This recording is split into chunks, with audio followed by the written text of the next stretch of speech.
Жалал Абад облусунун Аксы райондук соту башка бирөөнүн унасын өрттөп жиберген жигитке карата козголгон кылмыш иш боюнча өкүм чыгарды. 205 беренедеги бөтөн мүлктү жок кылуу же бузуу боюнча козголгон. Айыпталуучу буга чейин соттолгон эмес. Ал сүйүктүүсүнө таандык унаны өрттөп жиберген. Маалым болгондой, окуя болгон күнү айыпталуучу ата-энесин конокко алып барып, андан кийин достору менен жолуккан. Сүйлөшкөн кызына телефон чалса, ал жооп берген эмес. Ага ачууланып, түндө анын унасын өрттөп жиберген. Ал күнөөсүн мойнуна алып, жеңил жаза берүүнү суранган. Жабырлануучунун айтымында түнкү саат 03:55 чамасында сырттан тарсылдаган үн угулган. Терезеден караган учурда унаанын күйүп жаткандыгын көрөт. Өрт өчүрүүчүлөрдү чакырып, алар өрттү өчүрүшкөн. Анын айтымында өрттүн кесепетинен 550 000 сом материалдык зыянга учурады. Тергөө учурунда айыпталуучу менен элдешип, жигит 520 000 сом төлөп берген.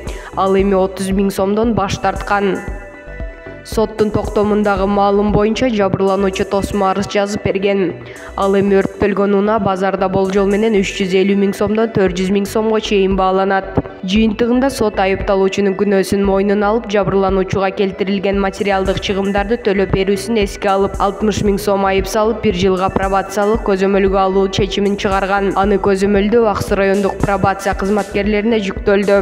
Норвегиянын Осло шаарында өтүүчү дүйнө чемпионатында күрөшө турган Кыргызстандын курама командасы аныкталды. Күрөш федерациясынын маалыматына ылайык, дүйнө чемпионатына Кыргызстандан 10 спортчу катышат. Алар Нурмухаммед Абдуллаев, Жоламан Шаршенбеков, Калы Сулайманов, Амантур Исмаилов, Руслан Царев, Кайрат Түгөлбаев, Калидин Асикеев, Азат Салидинов, Бексултан Махмудов, Роман Кимдер катышат. Ал эми кыз келиндер күрөшүнөн Айсулуу Тыныбекова, Мерим Жуманазарова, Айпери Медет кызы дүйнө биринчилигинде ат салышат. Грек-Рим күрөшүнөн Олимпиаданын күмүш медалин алган Акчол Махмудов бул турнирге катышпай тургандыгы маалым болду. Махмудов күрөшкөн салмакта мелдешке Кайрат Түгөлбаев барат. Спорттук күрөштүн түрлөрү боюнча дүйнө чемпионаты Норвегиянын баш каласы Осло шаарында 2 октябрдан 10 октябрга чейин өтөт. 14 сентябрда саат 07:50 чамасында Кызыл Кыя шаарында көпүрөнүн астында адамдын жансыз денеси табылды. Бул тууралуу Өзгөчө кырдаалдар министрлигинин басма сөз кызматы кабарлады. Маалым болгондой, куткаруучулар 102 кызматынын шаардык Кулатов көчөсүндө көпүрөнүн астында болжол менен 50-55 жашар чамасындагы эркек кишинин жансыз денеси суу менен агып келип, бетонго кыпчылып калган тууралуу маалымат түшкөн. Ал жерге 3 куткаруучу тартылып, жансыз денени суудан чыгарып, Ички иштер министрлигинин кызматкерлерине өткөрүп беришкен. Ушул эле күнү Кадамжай районунун Маркас айылындагы каналдан дагы эркек кишинин жансыз денеси табылгандыгы айтылган. Маалыматка караганда, Өзгөчө кырдаалдар министрлигине саат 07:50 чамасында 102 кызматынан айылдагы жайылма каналында болжол менен 40-45 жашар чамасындагы эркек кишинин жансыз денеси жаткандыгы тууралуу маалымат түшкөн. Ал жерге 3 куткаруучу тартылып, жансыз денени суудан чыгарып, Ички иштер министрлигинин кызматкерлерине өткөрүп беришкен.